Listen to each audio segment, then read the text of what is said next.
Good evening. Good evening. Welcome back to Carl's Conversations. It is Sunday, the 27th of September. It is 6 p.m. And I am here with my wife and my better half, Tisha Armstrong. And we're bringing you another episode of Carl's Conversations. This is part two of a two-part conversation about the Breonna Taylor situation. We know that on Wednesday evening, the Kentucky Attorney General informed the nation about the state will only be prosecuting one of the three police officers who was involved in the Breonna Taylor killing. And that has a lot of the Black community, especially a lot of people, but especially the Black community, feeling very upset and, like, what is really the value of our life? So I thought that it may be a good idea to host this interview series. Yesterday, we did Tisha and I's peer group, and we're part of Generation X, and we got some baby boomer friends.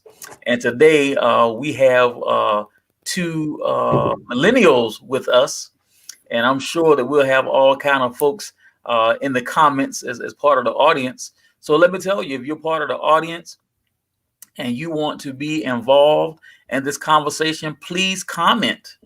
We'll be glad to post your comments. If you have a question, we'll do our best to answer your question. And if you have not already liked or friended me, Carl Armstrong, or you can go to on Facebook, Carl Armstrong on Facebook. You can go to Carl's Conversations on Facebook, and that is spelled just like it's spelled in my name tag at the bottom of your screen. I also have a YouTube channel called Carl's Conversations, spelled the same way. So if you have not subscribed and or liked on YouTube, today will be a good day to do it.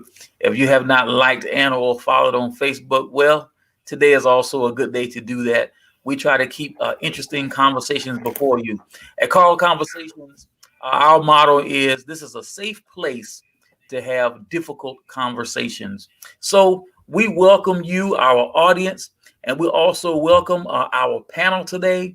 We have our son, Davian Armstrong, down there in Virginia Beach. Thank you, sir, for joining us. We also have Chris Tucker here in Stafford, Virginia. He is a mainstay on Carl's Conversations. I'm gonna have to start writing this joke on some checks or something. Look, I'll pay you when they pay me. So, gentlemen, I just wanted to start with this. Okay, Wednesday night, the Kentucky Attorney General informed all of us, what their findings were and how they were going to proceed. I want to start with just getting your opinion on how that initially made you feel. And now that we are several days down the road, how are you feeling now? And Davian, I'll start with you. How are you feeling about that? So when I first, I'll back up for a second.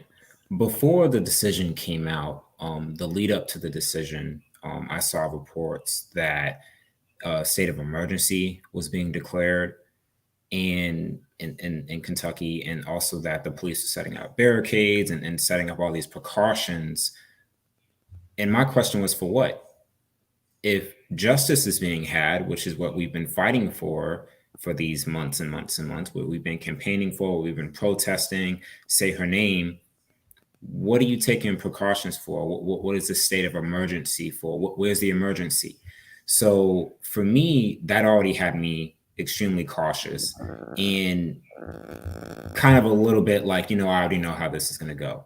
So when the decision came out, and I'd say a lack of decision, I was extremely disheartened. I was hurt. I was not quite taken aback because unfortunately it was something that I could see coming. I could see that it was something in the making, and they knew that this was going to happen. In the days following, a lot of those sentiments are still the same, and truly they've gotten worse. I'm 23 years old. I'm just stepping out into the life, into the world, into a lot of new things here, and really opening my eyes to how the world is being run and a lot of the social issues that we're contending with today. And when I look out and do that, and also have to grapple with this unjust decision in the case of Breonna Taylor, I just keep coming back to that same word of disheartening and hurtful. It's hurtful to know that the value of someone's life is minuscule to some people. And that realization has been sticking with me as these days have gone on. Disheartening. Wow. All right, Mr. Thank you for that, Mr. Tucker. How were you feeling on Wednesday evening, and how are you feeling today? Much like my brother Davian, I felt the same way, I, except I felt this prior to the barricades and stuff being put up. Um, I knew something was not going to be done when there was a settlement, um, because I just kind of said, okay, we have a settlement, and we've seen this in the past with other cases of police brutality that once there is a settlement, everything kind of goes away. Um, that just because there's a settlement, there's no case, there's no charges. If there are charges, then there's no conviction. And so when I saw that there was a settlement, I think it was like a week and a half prior to this, I kind of knew what was up then. I was disheartened, but I wasn't surprised. Um, I would even say I was upset, but I wasn't surprised. And so it actually tempered how upset and how disheartened I was, because once I saw that settlement come down, I kind of knew that the game was over.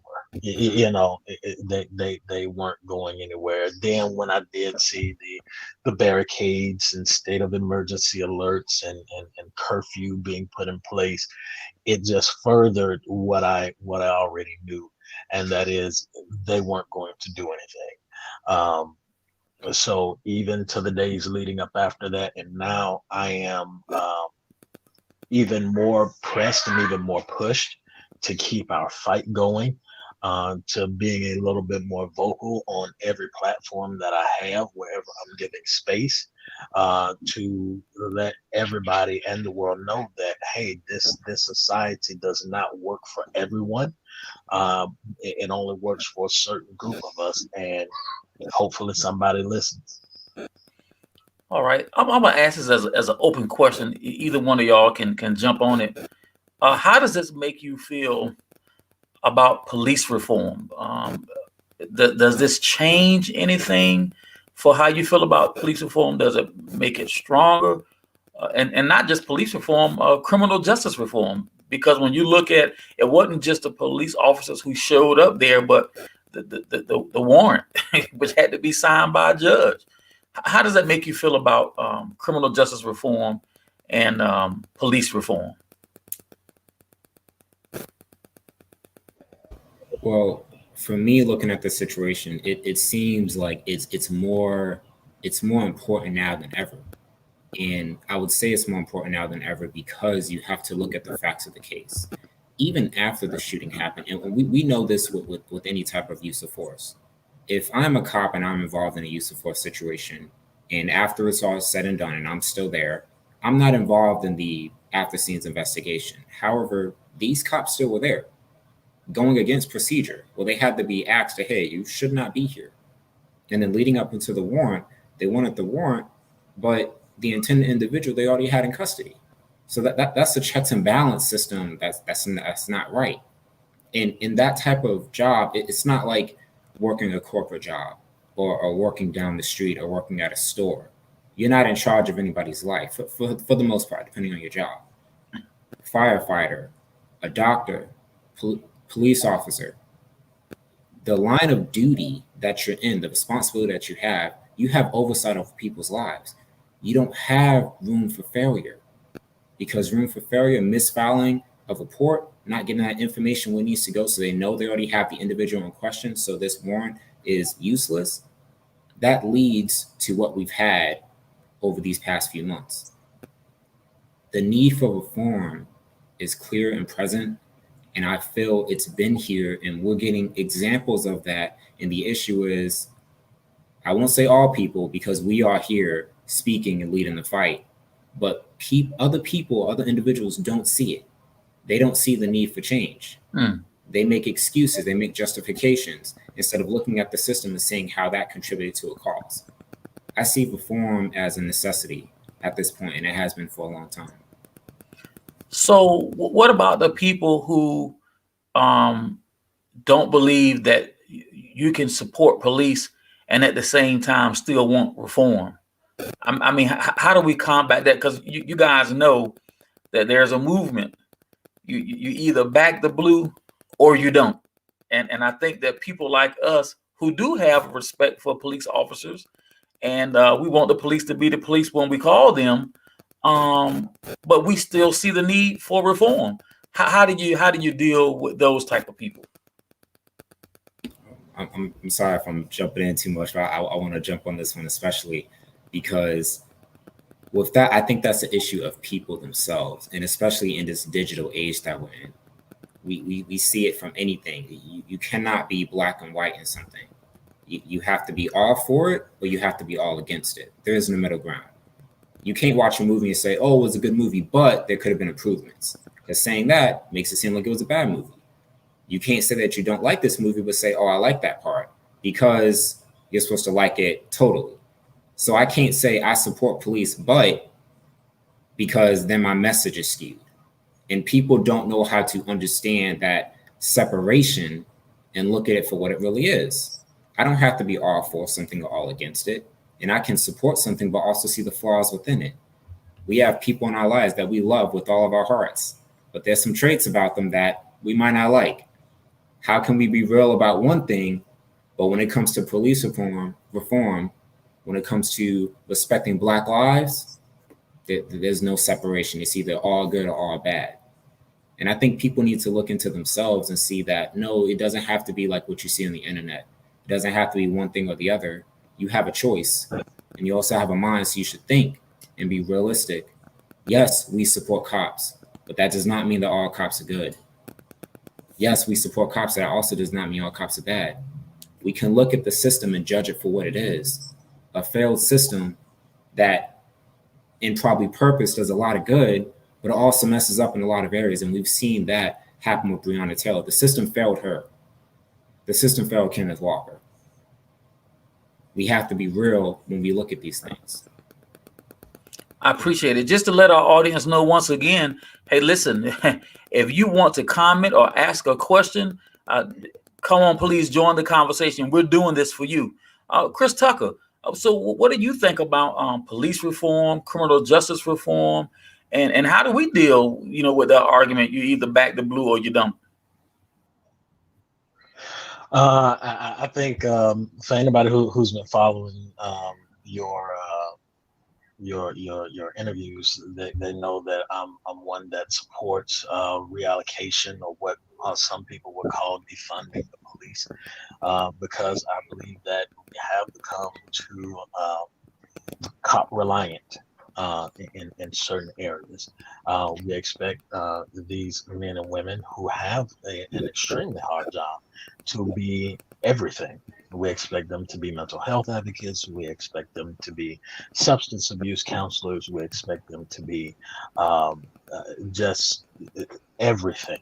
And they have been, for the most part, they have done a tremendous job in the Herculean effort. However, we do know that there are those bad cops that are out there, those bad actors, such as, and I forget the guy's name, former officer down in Florida who videoed himself planting evidence.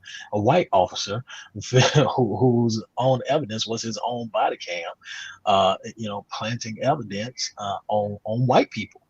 And this was from, I think, from 2016 to 2018, and had every single conviction thrown out because they found out that he was planting evidence to get these, to pad his numbers and make himself look good. So we have to realize that there are police officers out there like that, right? But we also have to understand and help people to realize that the moment you see this stuff, and this is to those police officers out there, the moment that you see this stuff happening and you turn the blind eye, you are just as guilty as the ones who are doing the action. And so we need you, if you're really public servants, if you're really out here to serve and protect, a part of your service and a part of your protection is to open your mouth and say something when you seeing wrong being done. It doesn't matter if that's your partner, doesn't matter if that's your home, it doesn't matter if that's your boss. If I, as an employee, have a responsibility on my job to combat fraud, waste, and abuse, you have that same responsibility. Now, in regard to to those who say you're either with the police or not, it's just like I say, education. We see things that are wrong in education. Do we have standardized tests? Do we not? Do we do this? Do we do that? However, class sizes, multiple teachers in classrooms, whatever. Just because we see these issues or problems in education does not mean that we're anti-education. Right? It just means that we see a flaw in the system that needs to be corrected. And if our kids won't be served until these problems are corrected, then guess what? We as a Black community will not be served properly until these policing and criminal justice reforms happen as well. All right, I want to deal with a couple of comments by our audience. The first one by the same person says, hate to say it, but until 3 to 4 Black police are videoed doing what we've seen done to us to a white person, things won't change. And then he wrote, unfortunately, the law enforcement system, not individuals, the system has proven to be inherently biased. Significant change is required. What do y'all say to those comments? Well, I say that they're absolutely true. Because nobody believes us. Nobody listens to us. How long have we said that these things are happening in our community? Right? Through the 70s, 80s, 90s, before we had cell phones, before we had the bright idea to start videotaping this. How many times have we said that this is happening? And how many times have we been saying, oh, that's not happening? Oh, it must have been something that you have done in order to bring that on you, or that you must have said something, or if you would not have been here or done this, et cetera, et cetera. Excuses have been made for all of these actions taken against us. Well, now we have video evidence. Well, now we say, this has in truth and in fact been happening to us. And oh, by the way, we're just now seeing what has been happening to us. This is not to talk about the years and decades of abuses that have been happening to us. So yeah, I believe that until we see the same thing happening to white people, probably, yeah, we probably won't see change. Wow. What do you think, Davian? Seeing that comment evoked a lot of emotion in me. And mostly I want to start with the second ending for the second comment. Significant change is required. I completely agree with that. And I don't want to admit that comment is true, but I have to, because I don't want to admit that our voices are not enough, that our pain and our suffering is not enough, that our lives and our deaths are not enough. But after all this time, you have to ask yourself a question. Okay, when does it end? Does it have to be a woman? Does it have to be a man? Does it have to be a boy? Does it have to be a girl? Because we've had that. We've had people being pulled over. We've had people not disobeying the law. We've had people disobeying the law. And I want to get something at that. Just because you disobey the law does not mean that you should be killed. I just want to put that out there. You've had people complying on traffic stops, still getting killed. You've had people minding their own business to get the cops caught on them. and still getting killed. You've had people sleeping. At what point is it enough? So to me, it's a rational thought to say, okay, well, this is going to have to happen to a white person on this bigger scale for change to happen. Because we all know in America that white tears just mean differently. I mean, we can have the same case with a black individual, but it happens to a white person, they're believed. Even look in the medical care industry, women of color are not believed for their levels of pain, but you have a white woman exhibiting the same symptoms, they're going to get seen first. We've seen this happen. I've seen it happen to friends of mine. I don't want to admit that it's true, but at a certain point you have to ask, well, it's not happening with us. And why? So does it have to happen to them for people to get it? I would say in some cases, as we've all said, unfortunately, this may be true, in my opinion. You go back and look in time, if you go back and look at older movies where, I'm just saying hypothetically, okay, for example, you have Rosewood, where there was a white woman that said that she was raped, and based on my understanding in Rosewood, it wasn't that a woman was raped. She had an affair with another man, but then she went and said to her community that she was raped by a black man, and then the community was burned down. It seems as though when something can happen to our white counterparts, that in some cases is blamed on black people, and black people have paid the price with their lives, and that's how things have been done. It's sad to say that unfortunately it may take that, and I'm not wishing ill will on anyone, but I too, sometimes you don't understand something until it comes to your doorstep. No one wants to see a loved one, family member, or friend to deal with death, especially at the hands of someone else. But it happens all the time for us black folks. When you get stopped, you're talking about for a headlight, that could be your last day because you had a headlight out, or a brake light or something. It's so many things that can happen while being black. Example, at home sleeping, it's just an unfortunate thing, and so many times we have not been believed because it seems so far-fetched, and because it's not anything that our white counterparts endure on a day-to-day basis. It seems like something that you would potentially see in a movie, something along the lines of Purge. It just doesn't seem realistic, but it's realistic for people of color on a day-to-day basis. Well, absolutely. Go ahead. Oh, I'm sorry. If I could just add one go thing. ahead. You go ahead. I've been saying this since George Floyd, as I've been looking around and tracking this myself. It hits different when it's people that look like you.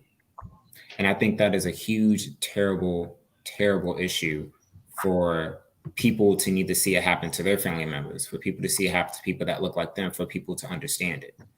Because when my eyes started really getting open to this with Trayvon Martin, that case really struck me, because I said, man, that could have been me. I'm black. I walk. I wear hoodies. And it's very disturbing to see a lot of these shootings and realize that that could have been me in that same scenario, resulting in the same thing. So I have a different emotion from it, as opposed to my white counterparts where they cannot put themselves in that same scenario because it doesn't hit for them because of the visual. We are a very visual society. And I think in a lot of ways, you look at the movies that we look at, you look at the media that we just accept into ourselves, and we've gotten numb to a lot of things because we see it all the time. And unless it's happening to somebody like us, unless you can have a connection to it, it's not real. It doesn't make sense. But when it's actual people's lives at stake, which is real, you shouldn't have to see that. I should not have to be black and only care about black issues. And I can't care about anybody else's issues because I'm black. No, we're all human beings. I can care about issues. I can care about social issues. I can care about human issues. And that is what we have here. It hits different for people when it looks like you. And I don't think people understand that. Looking on the news, seeing this happening to people that could be your family member, that could have been your neighbor, that could have been your friend. You see it happen over and over and over again. So for people that don't get it, it's because it's not happening to them. Got it. And I totally agree. One thing that I want to piggyback on what Brother D said is that we're a very visual society, and I think that's the reason why George Floyd's death had such a big impact. You know, because here we are, everybody had nowhere to go. We had nothing else better to do than be on our phones. And what do we as a world see? We see what has been being said all along, right? You no longer have the excuse of saying, "Oh, I wasn't on Facebook, or I wasn't on Instagram, or I didn't see that." No, the entire world was a captive audience for 8 minutes and 46 seconds. You know, the world was a captive audience to this issue. Right. And now all of a sudden we see the blinders being pulled off of the eyes of many people to say, oh, that's what they were talking about. Right. That's what they've been saying is going on. That's the reason why they're protesting. That's the reason why they're marching. That's the reason why they're so angry and upset. Right. But it still amazes me that even in the midst of watching George Floyd for those 8 minutes and 46 seconds, right? Even for seeing Jacob Blake being shot 7 times in the back, and hearing about Ahmaud Arbery and even Breonna Taylor, right? We still see these videos of Caucasian people spitting on police officers, right? Cursing police officers to their face. Police tell a man to get out of the car, and he spits in his face, pushes him away from his car door and pull off, and this man gets to live and tell about it. But had the pigment of his skin color been different, right, that outcome would have been drastically different, right? That he wouldn't have been able to make it past spitting on the police, because as the APA has said years ago, first of all, Black people are seen as more dangerous than other people. Right? And even our children are seen as older and more deviant than other groups of people. Right? So we already, as I think it was Gary Holland in the comments that said, how do we expect law enforcement reform without dealing with the racial issues that underline our society? We can't. And I'm gonna say this, and this might be a little controversial, but hey, whatever. I believe that American society is psychopathic in nature. And until we understand that, and until America realizes its own psychopathic tendencies, and when you go back, and I encourage everybody to go back and look at what tendencies and traits make up a psychopath, you'll see that American society toward Black people is very psychopathic. And so we can't have any type of reform, we can't have any type of justice until we first look at that, realize it, recognize it, and fix it. Is it possible to ask if we can work on them simultaneously? Because I don't know if we can stand to wait until we fix the racial problem to fix the police problem. And just so we know, there's a lot of comments about inside what's going on with the police. So if we have any law enforcement officers who are part of the audience and don't mind giving us some insight, I would love to get your input on this. We want to know, when it comes to being a good cop, and I've said this on several of my broadcasts, since this has happened, I have reevaluated what I call a good cop. And one of y'all said it earlier in this broadcast. If you are a law enforcement officer and you know of wrongdoing and you say nothing, you're not a good cop. Because when these things happen, when a report is falsified, when there's a false testimony given in court, this impacts the life of citizens. People go to prison. People have their record impacted, have their rights taken away based on convictions by false reports sometimes. And we have cases where people lose their life because of dishonest policing. Once again, I'll say, I'm not against the police. I'm against bad police. And I think it's more bad police than just a few if we look at the definition. So what do you guys think about what's going on with that, what they call the thin blue line? And I think, Chris, you may have said something about, hey, listen, I know it may be unpopular to tell on another police officer, but, we getting to a point where I think if you see too many more of these police killings, I don't even want to say what I think is going to start happening, but I think we've already seen it in Dallas a few years ago. There is a tipping point where people just say enough is enough. And a lot of that cleaning up going to have to come from the inside. What do y'all think? I think you're exactly right. When you have an organization, I say organization as broad as the police everywhere, because it's an issue with everywhere. You have to start internally. It has to start with your members, because you're right. We don't have the luxury of waiting, 5, 10, 20 years until we can fix all the racial issues that we have in this society. It's just not feasible, because you have to ask yourself, at what cost? How many other killings are we going to have? It starts with the hiring practice. It starts with the people that are already in the system. Okay, they need to be evaluated. There needs to be oversight there to look into their dealings, to look into how they have been using their power, how they've been exercising their authority, and say, okay, what's happening here? You have a trend, you have a history. Okay, this was a mistake, but you keep doing it over and over and over again against these groups of people. That's a trend. I think it starts with the hiring process, and it needs to work its way all the way up. Thank you. What do you think, Bro Tucker? I think that we have to fix these issues simultaneously, right? As Davian said, we can't wait until we have this great reckoning, on race, and everybody finally gets the picture, the light bulb comes on. But as the veil begins to be pulled back, right, as the scales begin to fall off of the eyes, we have to acknowledge, okay, wow, that was wrong. Okay, we need to fix that. Okay, this was unjust and unfair. Hey, we need to fix that. And little bit by little bit, right, we begin to fix this. My great grandfather had a saying that said, "There's only one way to eat an elephant, and that's one bite at a time." And that's how we have to take this one bite at a time as we begin to see these things come about, right?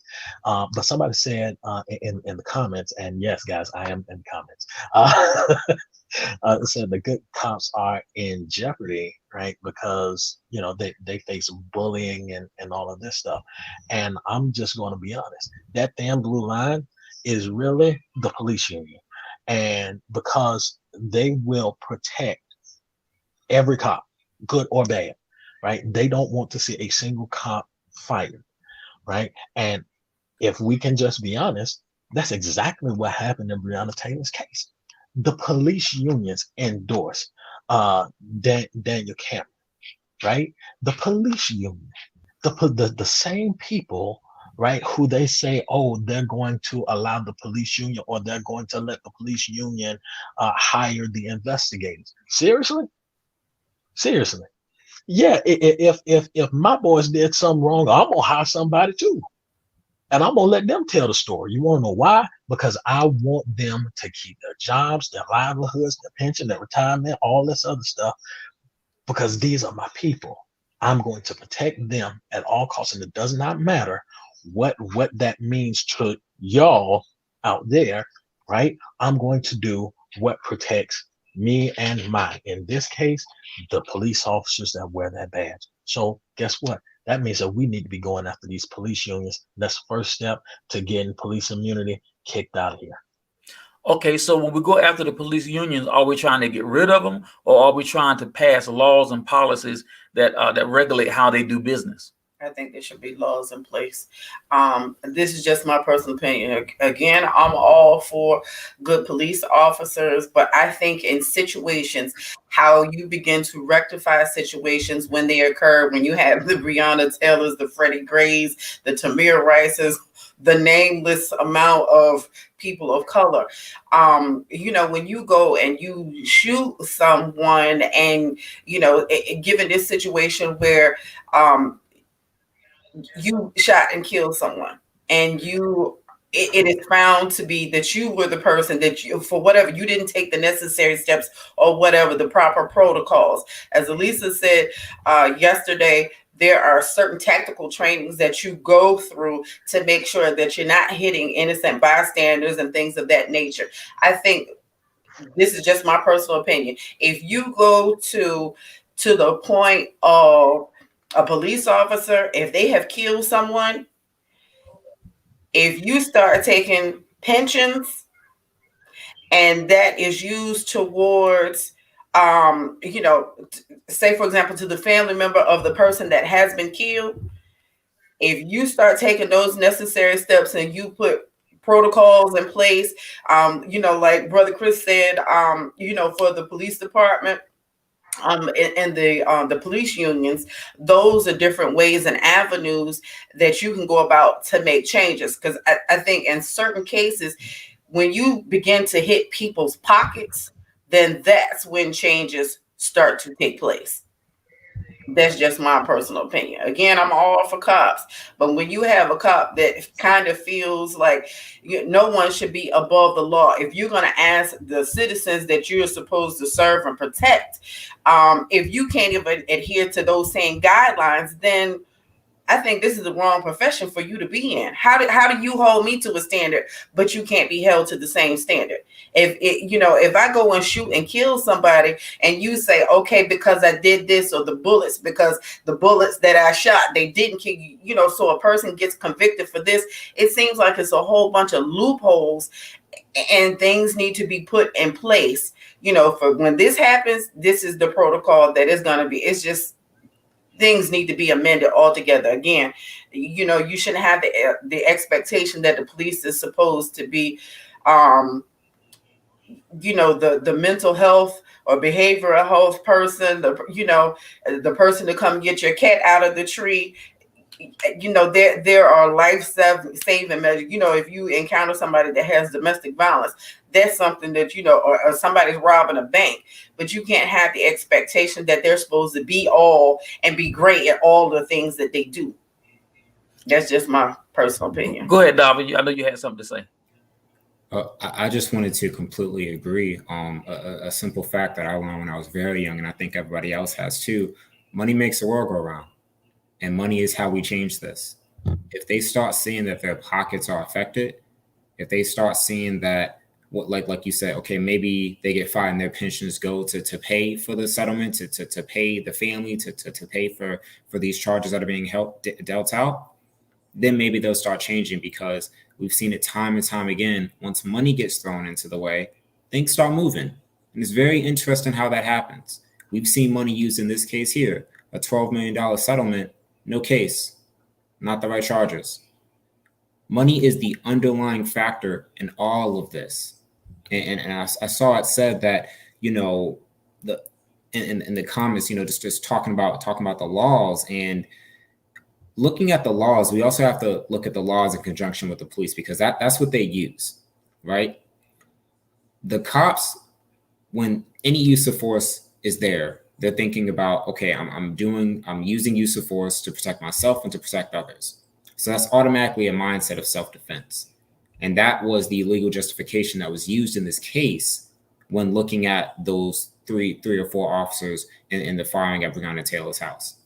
But I wanted to point out something here, that self-defense is again. All right, I think so. There we go. Go ahead. Okay, are we good? Yeah, your video froze for a second, but go ahead. Okay. Oh, I'm sorry here. Self-defense is against the threat in question, right? And this is an ideal that cops have, right? Because they believe they have legislation that is going to protect them. Hey, I got involved in a shooting, self-defense, and I'm good, right? Well, not exactly, because we've seen that happen in this case. They cried self-defense and fired widely. That it doesn't work like that. If I'm shot at in the street and I return fire, but in the midst of doing so, I happen to turn around and shoot over here, the threat's right here. It doesn't work like that. We need to make sure that these laws are written in a way where they know you don't have wiggle room. You don't have this corporate backing from our police unions. There is going to be checks and balances. That's another thing that I saw listed in the comments. We cannot have it set in a place where the police feel that these laws, that the legislation is backing them 100% to a T, because they need to understand that, hey, my actions have meaning and my actions come with consequences. We need to look at the laws and we need to start looking at the money. All right, there's a couple of things I want to bring up. First of all, there are many people who believe that if you start cracking down on policing, you're going to lose good police. I'm going to withhold how I feel from now. I'm going to let y'all speak on it first.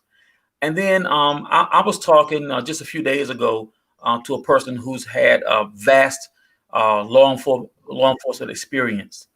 And what he said to me is, he said, it's something I don't get. He said, okay, if a police officer arrive on the scene, somebody's been shot, I got a witness that says this person did it. I see that person and I see the gun. Man, we putting cuffs on you and you're going to jail because we got a crime, we got a witness, we got some evidence. It's time to go. But how is it that that same cop that we see on 12 different angles of video wrongfully shoot a person, and it takes 6 months of investigation to bring charges? Something is wrong with that picture. We said earlier about, we getting held to a standard that they don't.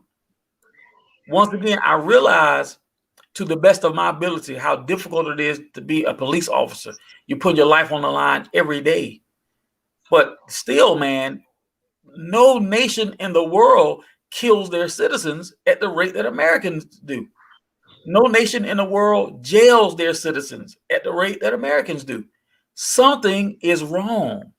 So first, I want to tackle, what do you say about those who and just like Elisa said, qualified immunity? In my opinion, it's got to go. Some of these crackdowns have to happen.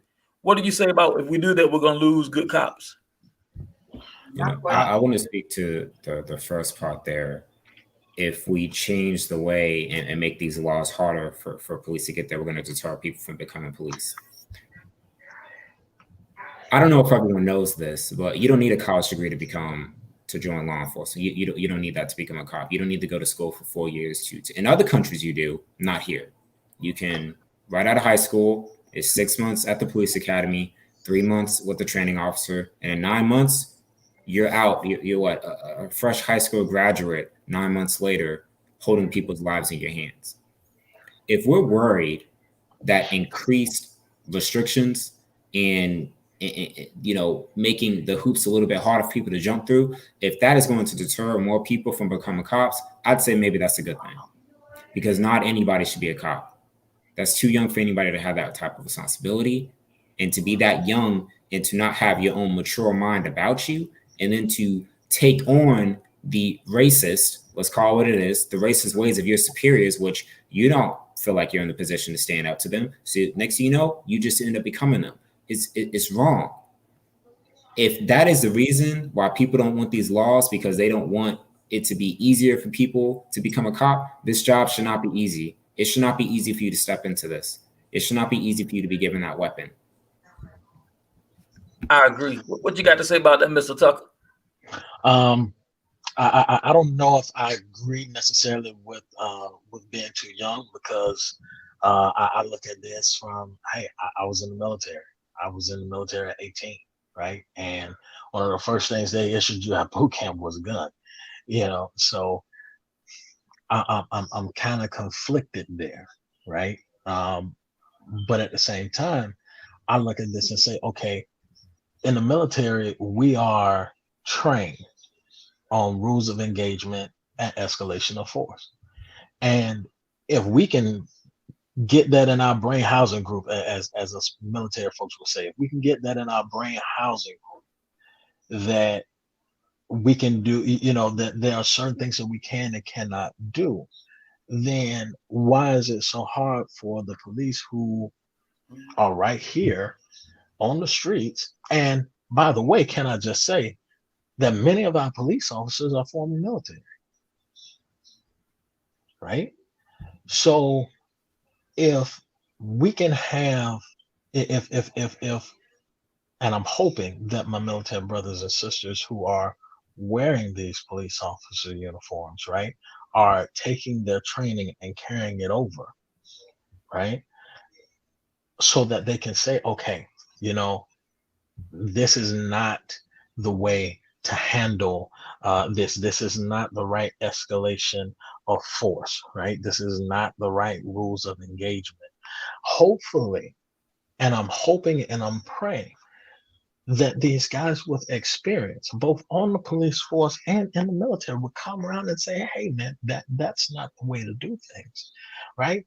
But I want to say, I don't think that we will lose good police just by making it harder to become a police, or by making laws in place that restrict how they do their job, right? If anything, it's going to make the good cops better, and it's going to make the bad cops fall in line, or at best, we're going to lose the bad cops, right? So, I personally, I believe that it goes back to what's been said in the comments, that we are at this intersection of race and economics, right? And in America, race and economics go hand in hand, right?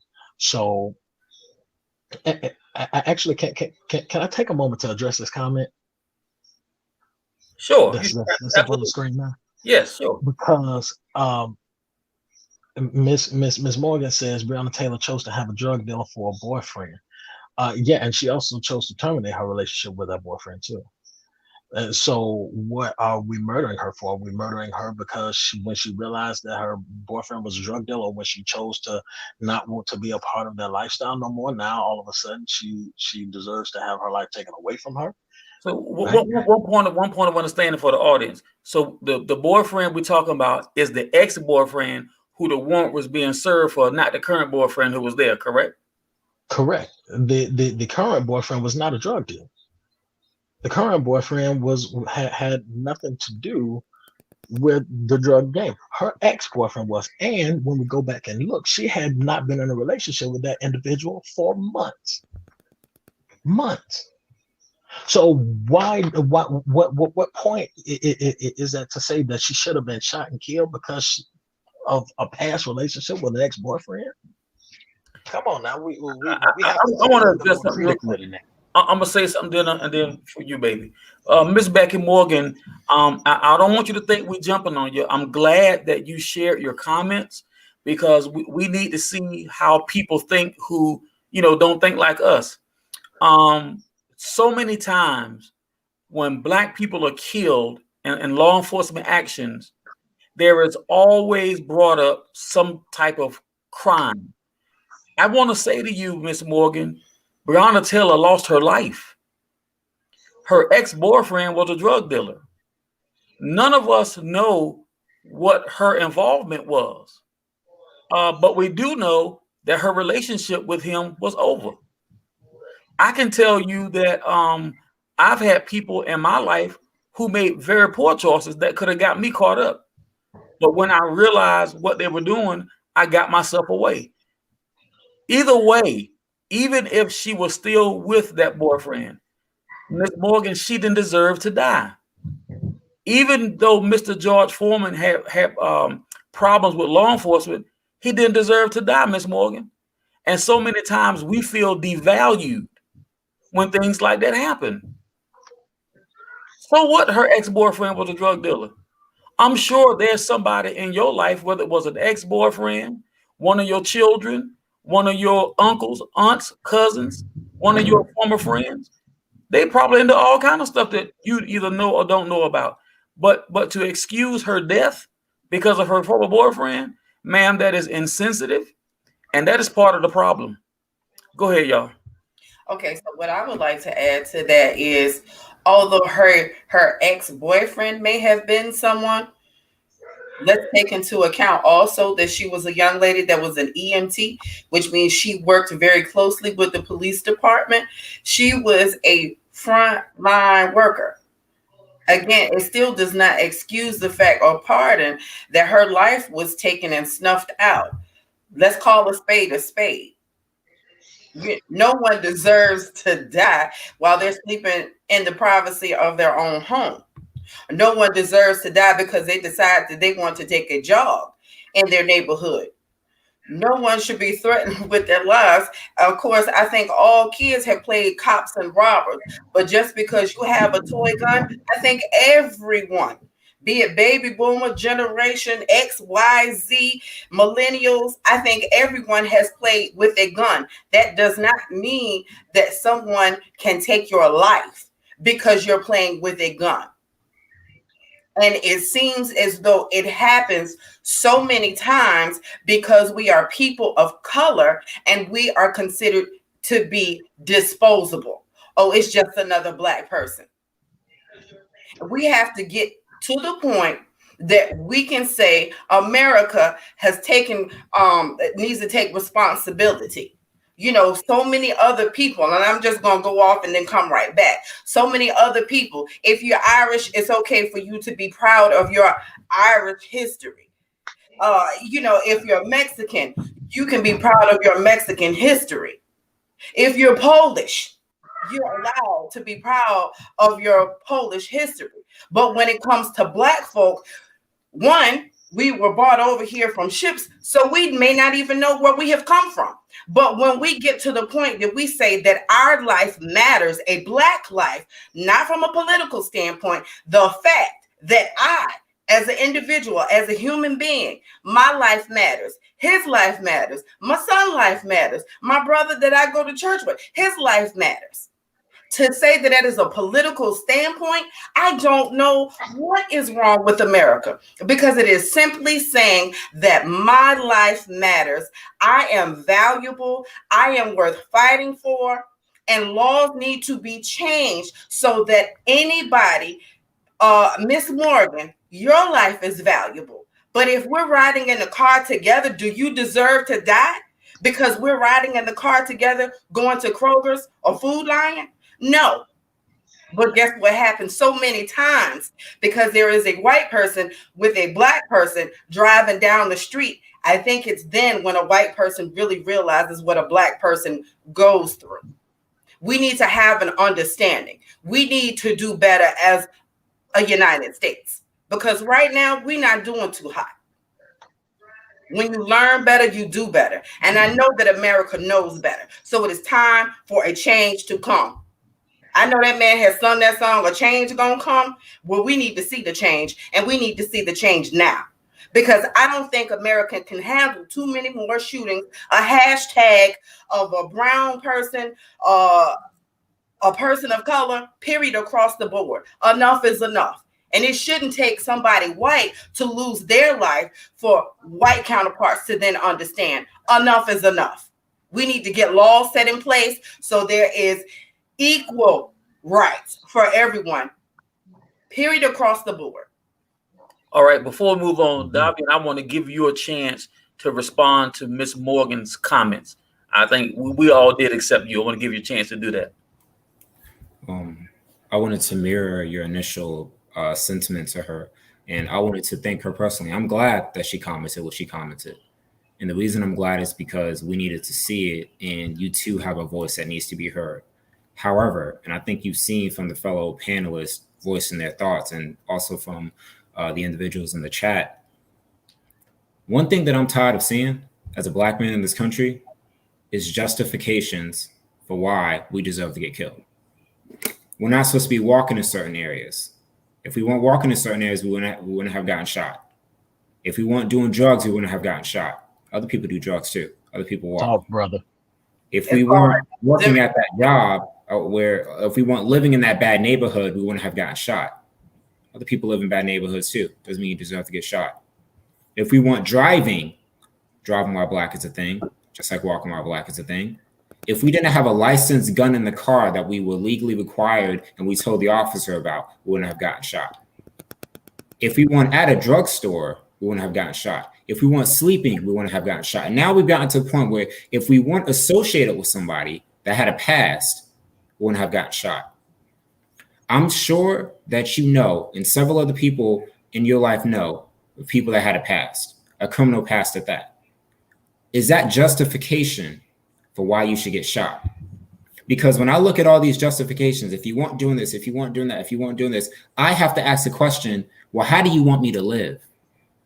And the answer I keep coming back to is you don't. Mm. You don't.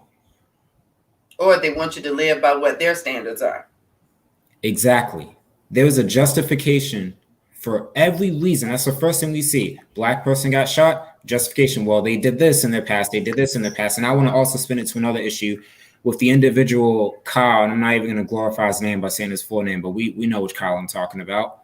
After that shooting happened, the first images we see of him is the fact that he was doing community service just a few days prior. However, anything with us, they want to find the worst picture we ever took. They want to find a mugshot. That's the picture they want to use. That's the double standard that we deal with in this country. Look at the justifications. He did a terrible act. Oh, he was a good kid. I do something. Oh, well, he jaywalked that one time. These are the questions that we have to ask ourselves, and these are the realities that we have to look to in this country.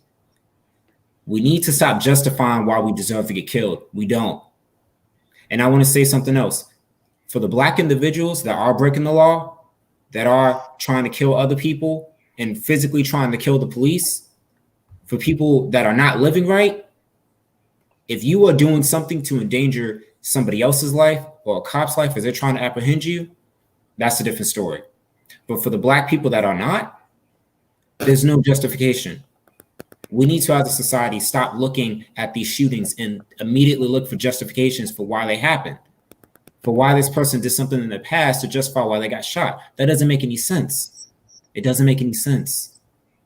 And I see this comment here, because we don't own our media, clearly the system is rigged. I fully believe that. I fully believe that. Look at the media representation. My mind is always brought to Hurricane Katrina. We had videos of looting, right? Of white people, Black people going to the stores. However, if you look at the byline on that news story, whenever it showed white people, they said, "Oh, look at these, these people. They're doing their best to survive. They're doing everything they can to survive. We need to get them help as soon as possible." Video switches over to Black people doing the same thing, also fighting for their right to survival. Look at these looters, these people that are just going here, stealing, robbing, taking advantage of the situation. Why is it a different story? Why is it a different story? The justification for us getting murdered is wrong, it's illegal, it's unjust, and it's inhumane. That needs to stop. All right. There's something that I want to deal with real quick. Mr. Lacey had a question for the panelists. I know that him and Gary had a back and forth, but I want the panelists to deal with it. Mr. Lacey asks, "What is the panelists' thoughts when we consider violence and criminal activity used as justification for hiring and the need for more police?" What do we think about that? Well, I agree with what Pastor Gary Holland said in the comments, that that's not a valid justification, right? That there are other things that we need to look at, that's the source of crime, right? Again, going back to the intersectionality of race and economics and classism in this country, it is a real thing, right? So we need to look at, okay, why are people stealing? Well, they're stealing because they can't find a job. I mean, if I'm stealing food to feed my family because I don't have a job, then we need to address the underlying issue, not the fact that I'm stealing, but the fact that I don't have a job. Right? Then we have to look at, well, why don't I have a job? Well, I was not equipped for a job. There were no trade school programs in my area or that were affordable for me to be able to participate in. The schools that I went to did not have the adequate resources for me to get a quality education like some of my other counterparts that grew up on the other side of the railroad tracks, as the other folks call them, right? So we have to look at the reasons why these crimes are happening, and not just looking at, oh, they committed X crime. They committed X crime, but why? And then deal with that why. And if we can't deal with that why, then we need to keep drilling down on why until we get to a concrete problem and then fix it. And yes, a lot of times that's going to involve civic engagement. And that's something that in our community, unfortunately, that we are now becoming literate on, and thank God for it. Hey, y'all, I want to, Miss Becky Morgan She wrote something else, and I want us to deal with this. Thank you, Ms. Morgan. We really do appreciate you being a part of the conversation. She said, I understand you. However, what I read was totally different from what you said. The comments also said Breonna was fired from her EMS job.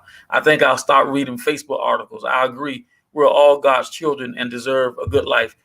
Ms. Morgan, I really do hope that those words are how you truly feel. And I don't mean to sound cynical at all. I really don't. I'm hoping that Carl's Conversations is having a real impact on how we do things. But here's what one of our Mr. Cogsworth, he said, Becky, by the same logic, let's look at our president. Many things that have been done have been questionable. He is still the Teflon Don. Look at the senators that went on record saying they would let the next president appoint a judge. They all backpedal. This is what we're addressing. When rules don't apply, when you don't want to apply them. That's why we're marching in the streets, because we're saying there is unfair bias, which equals to systemic racism. In this country, there is systemic, historical, and institutional racism. And at this point, for anybody to deny it, it looks to me like that's just willful ignorance. I want to deal with something else. I know there's a lot of stuff going on here, but this thing is juicy. Now, Gary wrote something. I want to deal with this. I'm going to read it for the audience. Gary Holland wrote, my wife was pulled over today for speeding. She immediately FaceTimed me and let the officer know I was on. For whatever reason, he chose to let her off with a warning. I was scared and I felt helpless the entire time. My fear and helplessness should not exist for a traffic stop. I would like for all of my non-black or brown audience to know this is not an exaggeration. This is real. This is the real fear that we live with every single time we have police contact. Okay? And while we're on that subject, and I want our panel to deal with all this in just a second. DJ, I want to take a minute. Will you please read to the audience the text that you sent to me Wednesday night after the Kentucky Attorney General gave us the information, and I want you to read it the way you wrote it so the audience can hear it. And I want to deal with all this stuff, what you're dealing with, what Gary wrote, and also what Ms. Morgan wrote. Go ahead, son. If I die prematurely by the hands of police and I was not at fault, do not take the money. I'm sick to my guts at the decision in Breonna Taylor's case. I'm sick of the injustice in this country. I'm sick of feeling like this. And I'm sick of feeling like it can happen to me when I sleep too. Don't take the money, Dad. Fight for me. Take them to court. Get justice for my death. Don't take the money. Don't let them get away with killing me. For anybody that says that this is fake, for anybody that says that this isn't real, that it's exaggerated, that would just boil this crying wolf, you've had traffic stops. Anybody that's driven has had a traffic stop. I've been stopped by the cops, but I'm pretty sure that my fear and my anxiety and my worry is levels different than yours. I still get nervous when the police are following me. I still get nervous when I see those lights in my rear view. I still get nervous when I see cops around me. I'm always the one to spot them out because I'm always aware. And Mr. Gary, I understand, because we know that if that had gone differently, your entire life could have changed. And that should not happen. I'm sorry that you had to go through that. I'm sorry that we still have to go through that, because I know that fear. I know that fear for my father. I know that fear for my mother. I know that fear for my sisters. I know that fear for myself. I know that fear for everybody in my family and everybody in my extended brethren of families. I know that. What I wrote that day was my immediate feelings after sitting down and reading it. And I wanted to get back to the previous question in the comment there. When we look at our violence and criminal history as a justification for hiring more cops, we have to look at what that is. Their message is we need to crack down on crime. Well, what does that mean? We need to crack down on crime. Okay, so you need more police to beat us down. You want to beat us down. You want to grind us down. You want to put us into a position which is subservience under your foot. That mimics slavery, which Ms. Tisha has been talking about all tonight. That's what they want. And I also want to say that I agree with Christopher. We need to look at the reasons for why these issues are here and prevalent in our society. They're not issues that police are going to fix. We've had the police trying to be the Swiss Army knife for every issue that this country has. Call 911 for anything that you got, and the police are going to handle it. They haven't. They weren't built for that. That's not the reason that they're here. What we're dealing with in this country, the crime, the attacks, the viciousness in our society, there's social issues. We need to deal with those social issues, and those issues are going to go away. We've seen it happen on a community level when you have community policing, and then the crime in those communities go down. We've seen it happen. We have evidence of this. We have statistics for everybody that likes to look up and look at Facebook articles. The evidence is here. People don't want to do it. Rather, they rather apply force and see the issue be changed, but it's not going to be changed. It's not. We need to look at the real issues, and there's social issues. Thank you. Mr. Tucker. I want to go back and I want to say to Ms. Becky, yes, absolutely, thank you for being on here. But I do want to say she was not fired from her EMS job. She was not. That is an attempt to give reason to why she was killed, and it makes absolutely no sense. That even after the police carried out that no knock warrant and they shot her 8 times, that she bled out for 25 minutes on her floor without medical attention.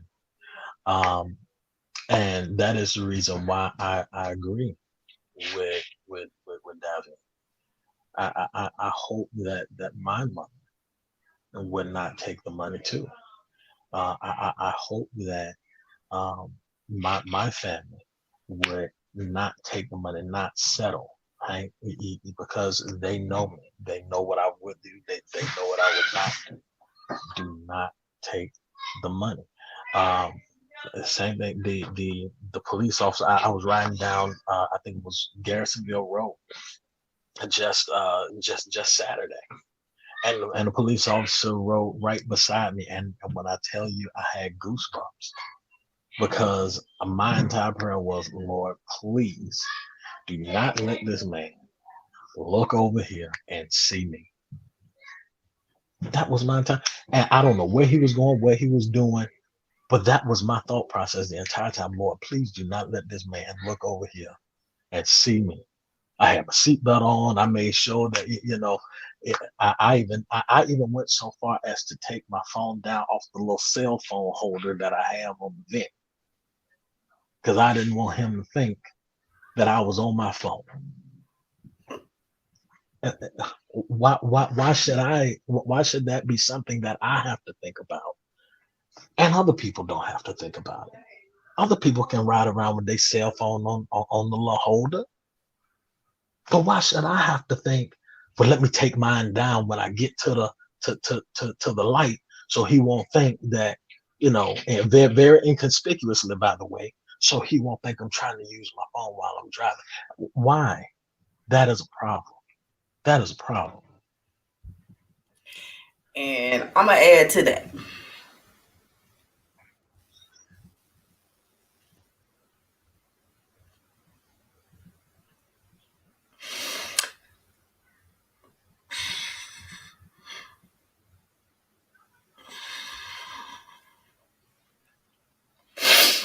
Davian is my son that I absolutely refuse to send to the store. I do not ask him to go to the store to get ketchup. I don't ask him to go to the store for anything, for fear that he does not come back. I don't know about anybody else, but I can almost tell you that every Black wife and every Black mother prays a different prayer that her husband and her children come home. I don't ask my son to go to the store. Yesterday, while coming back from an event from some ladies with church, I was on the interstate doing the speed limit. I too see a sheriff in my rearview window. And the first thing that comes to mind, I got my seatbelt on, but I started to panic a little bit because my backpack was on the floor. I didn't have the backpack on the seat, but everything goes through my mind. If I get stopped, am I going to get shot? Because I have to reach for my backpack to get my license, my registration, and all these types of things. These are the typical things that a person of color, a Black woman, a Black male, and teenagers deal with. I don't know of another race that has to have a conversation from, I'm going to say probably about the age of 4, where they have to, unfortunately, have to explain to their children, let me see your tissue, the differences of why they can be treated differently. I don't know of anybody else that has to deal with that. When your child gets to the age of about 16 or even before then, you have to prep your children what it is that you're supposed to, how you're supposed to respond. Yes, sir. No, sir. Yes, ma'am. No, ma'am. What it is that you're supposed to do. You put your hand in plain sight so you don't make any sudden movements. How is that justifiable? How would you feel if your white child, you have to teach him those different things? Or as a little Black kid, you walking around feeling there's a video where a little boy walks across town to go see a doctor. He lifts up his shirt and he says to the doctor's office, "Can you help me get this off?" What was it? A target on him. And as a little kid, 6, 7 years old, no one should be made to feel like they have a target on their back. I don't know about anybody else, but I'm beyond tired. Enough is enough is enough. It is unacceptable. Totally unacceptable. I didn't expect to be up here crying, but that young man in that corner, I would lay my life down. And no mother, no father, no family member should be made to feel like just because their child drives off, or their husband, or their wife, that's potentially the last time that you're going to see them for a traffic stop. I didn't commit a crime. I do what it is that I'm supposed to do. As my pastor say, I do my job. I do it well. I stay in my lane and I mind my business. I don't mind other people's business. I do what it is that I'm supposed to do.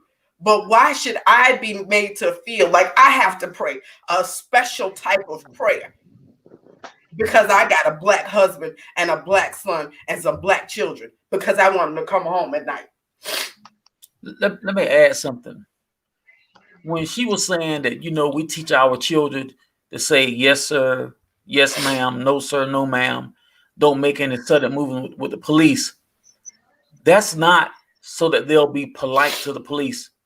They were taught to be polite when they were little teeny children. We teach them to say, yes, sir, yes, ma'am, and don't make any sudden movements so they won't get killed. Right.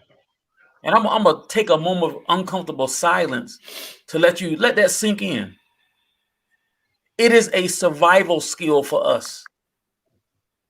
I remember the first time I gave my son the keys to my vehicle. And this is how my conversation went. Son, please make sure you do the right thing. Don't speed. Don't ride a whole bunch of guys in the car. Don't play the music loud. And if you get stopped, son, please do what the police tell you to do. If for any reason they pull you out of their car and they beat you, son, please just take the beating. Don't do anything to make these jokers kill you, because I can't lose my son. Right. That's real. So, Gary, we feel you. We feel you. And not just Gary, I'm sure everybody on this feed has had this type of experience. And Gary Holland wrote, we need a call with conservative panelists so we can talk about it. I agree. I concur. Yeah, I concur. Listen, y'all, this conversation is heavy and it's needed. The motto for Carl's Conversation is a safe place to have difficult conversations. And this is a difficult conversation. I just want to open the floor for the panelists if there's something that you want to say.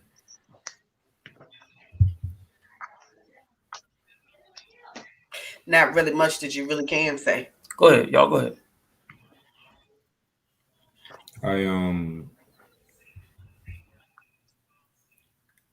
I'm not one to cry, but I'm fighting back tears, and I'm fighting back a lot of emotion that I've been holding for a long time. For anyone listening, those are my parents. And it's not lost on me why they feel the way they feel about me.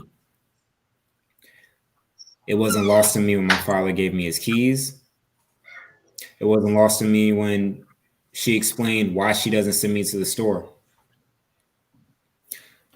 I graduated from Radford University. If anybody knows anything about Radford University in that area of Southwest Virginia, I don't think I have to get into too much. And I was in a particular class one evening, and we were reading a book on racism, ironically. And for that particular setting, we were talking about cops and traffic stops involving people of different races. And I was listening to my white counterparts talk about how it was their experience with the police and how they had no fear. And some of them said they had those same talks. And until it was a point where I couldn't stay silent anymore. I had to tell them exactly what my father just said. The talks that other parents have had with their children is not the same talks that I received. It's not a talk out of survival and life preservation for me. Because when I'm driving and the cops are behind me, if I can, I'll pull over and let them go by and pray that they do. I feel it every time I go outside and I'm driving in my own car. I feel it every time I go outside and I wear something like this.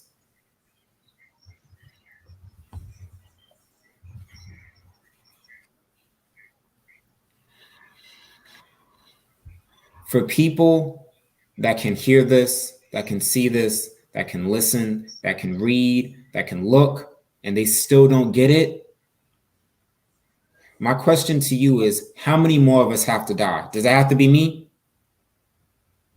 Does it have to be me? Because that's what a lot of us are feeling. What more does it have to take? Those are my parents. My father gave me everything he could in this world. It's my dad, and I love him. And he fears for my safety even now. And I know that's not going to stop. But this is something that we can do about it. And we're going to keep talking. And we're going to keep speaking. And we're going to keep marching. And we're going to keep fighting. Because I don't want this to continue. Those tears hurt me. And they're not the first. Miss Morgan, anybody else? I implore you to listen.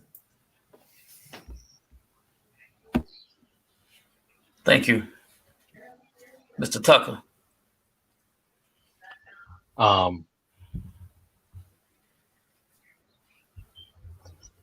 As Tisha said, there is not much that you can say, because it's almost to a point where if you don't get it by now, then it's only because of one or two things. One, you just don't get it, or two, you don't want to get it. Now, thank God, I'm blessed enough to have my mom live with me. And I too can recall the first time I had to hear her give me that talk. Right? And it was painful for me to even see her have to sit there and give me that talk. Something even then said that this should not be right. Right? This should not even be happening. Right? But now here I am, and I'm a father of a 4-year-old black son that has a pretty good head of hair on him, despite my genes. Hallelujah. Thank you, Jesus. Hmm. And I'm doing everything I can so that I don't have to sit down and have that talk with him. I want to be the last one in my family line to have to even hear that talk. I have nieces and nephews that I don't want to have to hear them give that talk. I have 2 adopted nephews now, one 13 and one 6. And I don't want to have to give them this talk. This should not be happening. This we should be at a point in our society where this is behind us. And I would say, when President Obama was elected, I was like, oh my goodness, we can finally get past this. Unfortunately, it's only gotten worse. Worse. And for what? To what end? People say that we need to get over this. People say that we need to let this go. We have a whole Holocaust museum to Jews that you refuse to say to them to get over it. But you're so comfortable with telling us to get over it. Yeah, I'm starting to think it's because the Jews look like them, not like us. Is that what it is? Again, to Miss Morgan, please stop reading Facebook. Please do your own research. Please. And to the comment that say, what are we going to do about it? Guess what? November 3rd is right around the corner. Vote early if you can. Right. Vote early if you can. Please. I'm asking you for Hey, and speaking on that, and I'm glad you said something about voting. Public service announcement: early voting in Virginia started on Friday, November 18th. September 18th. Excuse me, Friday, September 18th. Tisha and I have already voted. We're in Stafford County. Wherever you are, go to your local municipality's website, your city website, or your county website, so that you can see, where early voting is happening in your locale. That is another option for you. You do not have to do mail-in voting if you don't trust the mail system because of what's happening with the U.S. mail system. For those of you who choose to wait until November 3rd, fine. I just want to make sure everybody knows. So wherever you are, whatever state you're in, make sure that you check so that you can do early voting. Most municipalities that are doing early voting are doing it Monday through Saturday. Check the hours so you can be a part of what is going on. Okay? So listen, we could go on with this for the next 2 hours. Look at what Lakeithia wrote. Emmett Till would have been 79 this year had he not been killed. So it hasn't been that long enough. Wow. And can I say, Yes, sir. that if you go back and look, so I think it was September 25th when they came down. September 25th, Emmett Till's murderers escaped charges. September 25th, Breonna Taylor's killers escaped charges. Wow. 1955, 2020. You know, my history teacher back in high school, and I'll never forget, she told me history doesn't repeat itself, it rhymes. When I saw that, I felt the same thing. And I'll say this for any young person listening, or anybody who has any connection or touch to any young person listening that is eligible to vote, please tell them to vote. Please. I'm telling my own peers. I'm 23. I'm telling my own peers, we have to vote. I remember what it was like in the last presidential election, and I had people that looked just like me that were discouraged about voting. And I said the same thing to them then. I'm saying the same thing now. Please tell them to vote. Please. A friend of mine just sent this to me. 79% of eligible Black voters in Kentucky did not vote. Wow. We have to change that. And I'm hoping that programs like this one change that. Hey, listen, before we get out of here, I am going to give the panelists a moment to have final comments. But I want to take a moment before I forget. I want to thank our audience today. You are awesome.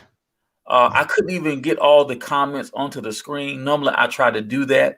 I just couldn't because there were so many.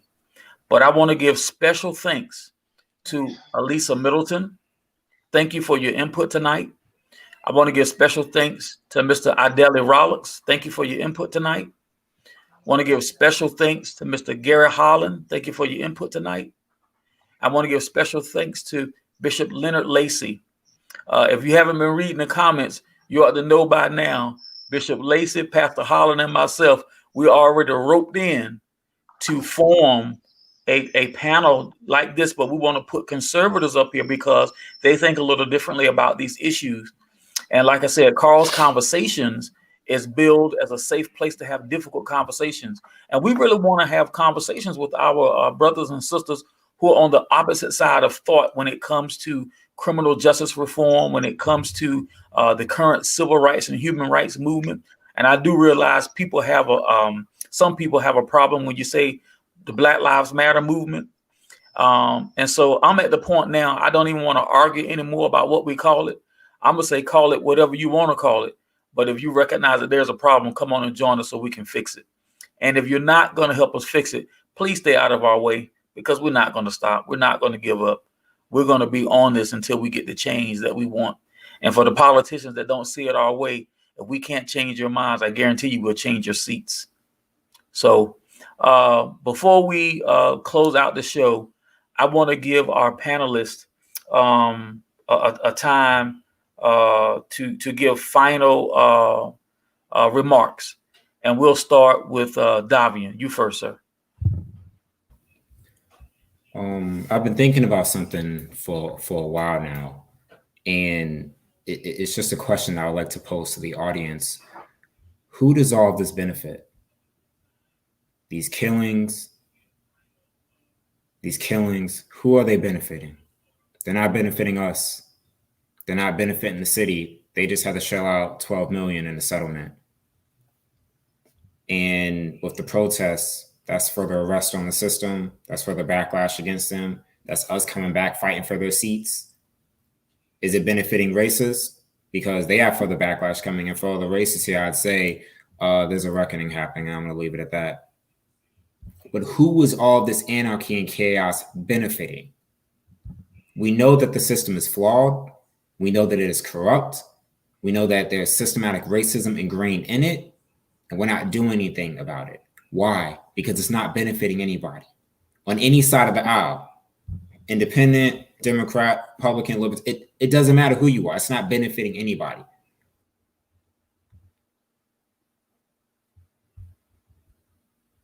that I can see is to fix it. Just fix it. And everybody needs to do their part. Whether it's speaking, whether it's marching, whether it's protesting, whether it's voting, whether it's raising awareness, everybody needs to do their part because nobody is benefiting from this. We're all in pain in some way, shape, or form. We need to work to fix the problem. Thank you. Mr. Tucker? I want to say first, thank you for having me on. Again, I always enjoy myself when I come on, and certainly enjoy the audience and their participation. And yes, my phone just died because I was trying to be both in the comments and here at the same time. To my brother Davian, bless you, brother. To those who are listening, who both agree and disagree, we have to understand that we are all one human family.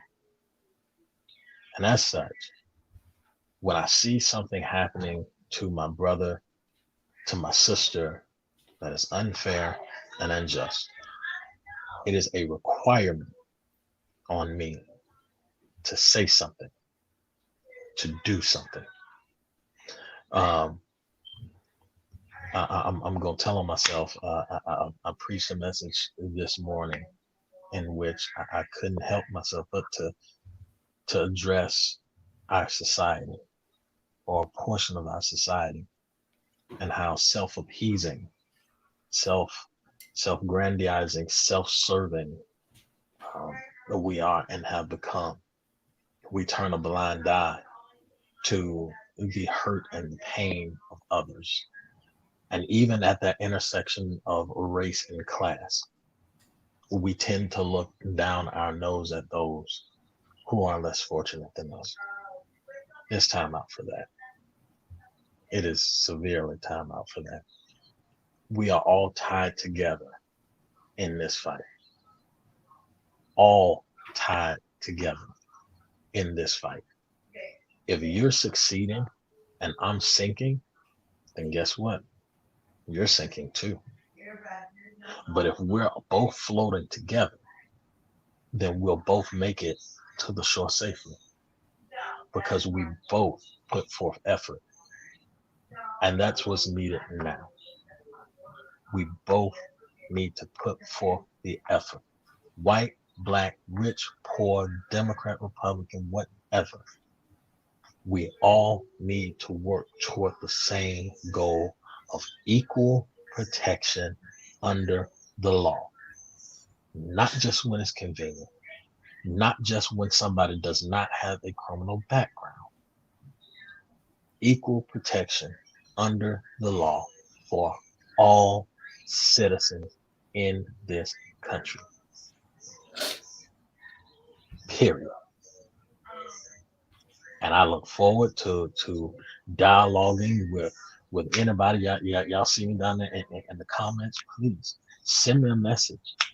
I'll be more than happy to talk and share my thoughts, and we can dialogue. I look forward to hearing the info from Dr. Lacey about what he's doing. I want to tune in. I want to hear. Let's work together and let's work this thing out. Thank you. Tisha? Well, what I would like to say is I truly hope and pray that we get to the point where the Constitution says we the people, that it really speaks for all of we the people. America is supposed to be the land of the free and the home of the brave. I like for that to be all inclusive. Red, white, brown, Puerto Rican, Haitian, Asian, it encompasses all. And I can only say, when you learn better, you do better. You treat people the way that you want to be treated. Even when someone doesn't treat you well, it is still your duty and your obligation to do what is right.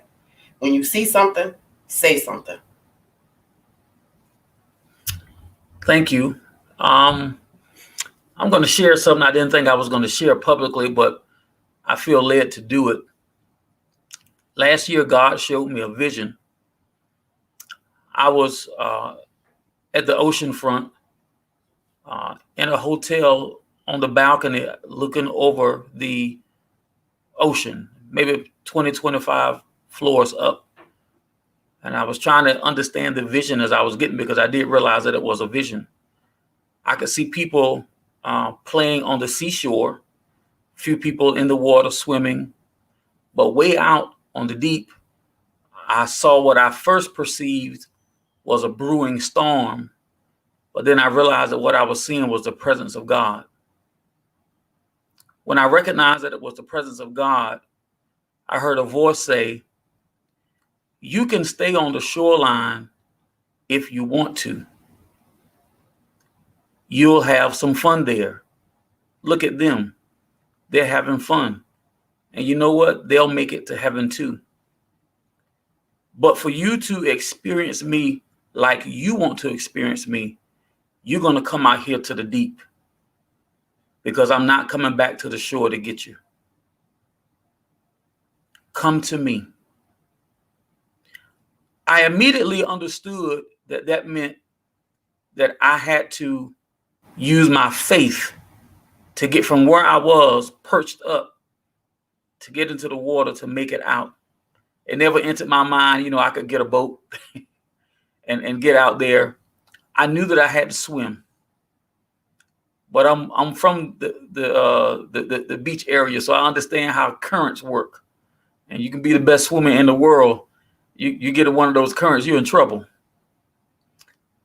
But I also had enough faith to see that God is stronger than any current.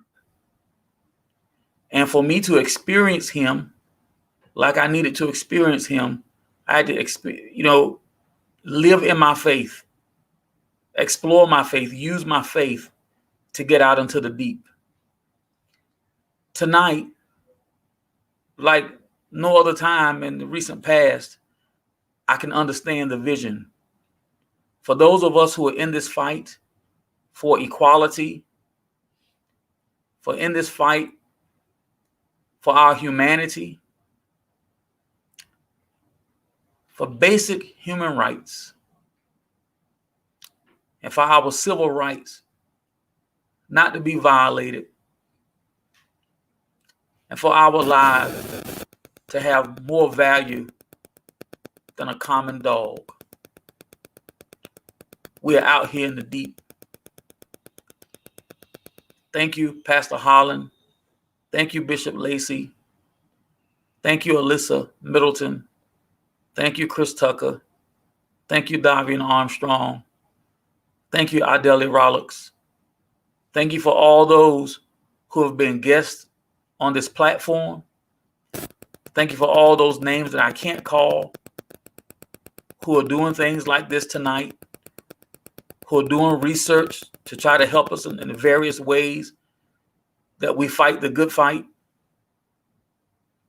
We're out here in the deep, but God not going to let us sink. And I'm not going back to the shoreline. And I'm hoping that I encourage some of you to come on out here with me and with God. And let's experience him in the deep. You'll be all right if you stay on the shoreline, but you'll never experience him like you ought to if you don't take the courageous step of faith and come on out in the deep. So I thank my audience for being a part tonight. I truly thank my wife. She's a bigger part of Carl's Conversations than you think. She's a bigger part of Hartford Community Initiative than you think. I've learned to listen to her. She right most of the time. So I tremendously thank her. Gary Holland is right when he said we need to share this session tonight. Some real important stuff came out of here. And Bishop Lacey, you're right. He just wrote, "Now is the time." Bishop Lacey, I think you're more right than you may even realize. Now is the time. If there was ever a time for right now is the time. So anybody who will watch this, My prayer is that you be motivated. Wherever you are, there are some grassroots organizations that are already formed that are doing great work. If you live in Virginia, absolutely contact myself, Gary Holland, Chris Tucker, Alyssa Middleton. We're all part of Enough. We're all part of Stafford Black. We're all part of the Stafford NAACP. We're doing great work. And we're trying to start chapters of Enough in other places. As a matter of fact, there's some stuff already brewing. Gary Holland is the mastermind of Enough. We're doing great work. Bishop Lacey, you saying thank you, sir. I thank you. You are a tremendous leader in this, and we need your voice. And I'm praying for you, sir. You got a little bit more gray hair than I got, so I'm listening to you. Amen. Amen. I also want to thank Apostle Larry Brown Sr. He's the senior pastor at Spirit of Truth Deliverance Church, where Elder Chris Tucker and I serve. And he's also the president and visionary for Heart for the Community Initiative. And when it comes to everything that we're doing with Heart for the Community, he has given us the okay to do that. And I appreciate him. He's not one to always get on the camera, but he is doing a tremendous thing. And even when it comes to Carl's Conversations, he always asks me what kind of trouble am I getting in. So I appreciate this. I would say good trouble. Good trouble. Good trouble. And that's what he said, good trouble. So God bless all of you. Thank you for what you're doing. Contact us if you're trying to get involved. If it's not going to be us, please contact somebody in your local area. And if you don't see what you're looking for, then you create it. And if you need help creating something in your local area, please contact us. And Gary Holland is posting some things in the comments that'll help you to find us. We'll need to invite you to Enough and Stafford Black. Those are closed groups, but if you want an invite, please let us know. Alyssa Middleton, she's also what's it called, baby? The National United Black Council. Alisa, please put that in the comments. And Alisa Middleton also hosts a show called Two Mics Up, and she's dealing with some of the same issues that we're dealing with here. I know I'm long-winded, and I thank y'all for hanging with us. This has been a tremendous night. More came out than I ever thought would. Mm-hmm. I love all of y'all. I really do. I thank you for our guest who came on and she gave us those comments. What was her name, sweetie? The young lady, Becky. Becky. Becky, what was her last name? Y'all remember her last name? I don't know. Becky Morgan. Thank you, Becky Morgan. I hope you're still watching. And thank you, Alyssa, for posting the United Black Council, Two Mics Up. Thank you. Pamela Peters, I see you. Thank you for being a part of the audience. We love you. We're praying for you. Come on and join this fight. Come on, get off the shoreline. Come on out here with us. We're trying to experience God in a whole new way. And it's going to take for us to be all the way in Christ to fight against this demon that we're fighting against. That demon of racism and hatred, we need God. So for the panel and for my beautiful wife here, to all of you, may God bless you and may heaven smile upon you. Have a great day. One more thing before we leave. Gary, thanks for posting that. The Virginia Black Business Directory for all of you business owners, you Black business owners in the state of Virginia. Even if you're not in the state of Virginia, but if you do business in Virginia, if you ship to Virginia, you need to be a part of the Virginia Black Business Directory. The Black businesses listed there are doing well. There is a tremendous network here that is very supportive of Black business owners. And I'm Maryland and wonderful. DC Maryland, is DC is included in included. that too. So y'all hit us up so we can give you this information. May God bless you. May heaven smile upon you. Good evening.